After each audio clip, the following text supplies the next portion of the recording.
Honorable Union Minister for Railways, Mr. Piyush Goyal, respected President of the PhD Chamber, Mr. Khaitan, Mr. Dalwar, distinguished guests, ladies and gentlemen, let me first start by thanking the PhD Chamber for having invited me to talk here to you.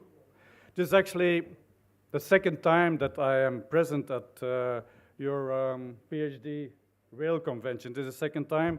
First time was in 2015, which must have been the second one, as this is the fifth one. But let me start by giving you a little anecdote. My first visit to India was in 1977. I was a university student in those days.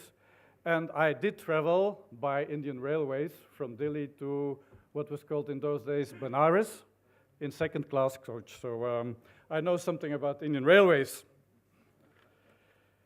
Ladies and gentlemen, of course, since 1977, Indian Railways have evolved quite a bit. And to be quite honest, ever since I'm in India now, posted in India, I've been mostly taking the plane. But I mean, there might be a challenge there, Mr. Minister, for people like us to make railway travel also more interesting.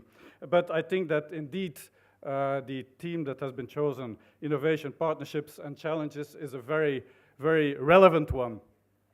And I would like in this here to put it also in the context of something which is of relevance nowadays. That's to say the SDGs, the Sustainable Development Goals.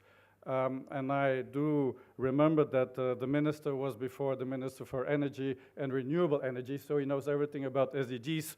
So SDG 9, called Industry, Innovation and Infrastructure, comprises, obviously, the development of sustainable and resilient transport infrastructures.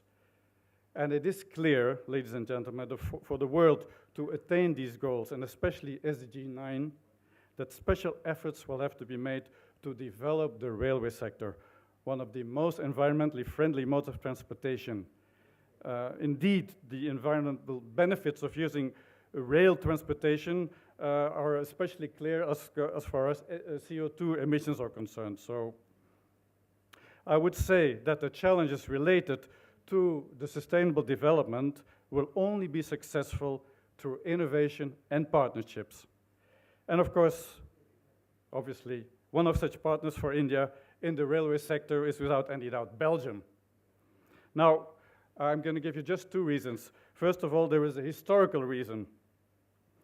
I don't know how many of you know that actually Belgium was the first nation on the continental Europe, in continental Europe, to establish a railway system. And indeed, the first railway line on the European continent was opened officially on the 5th of May, 1835, between Brussels and Mechelen. So we were the first on the continent.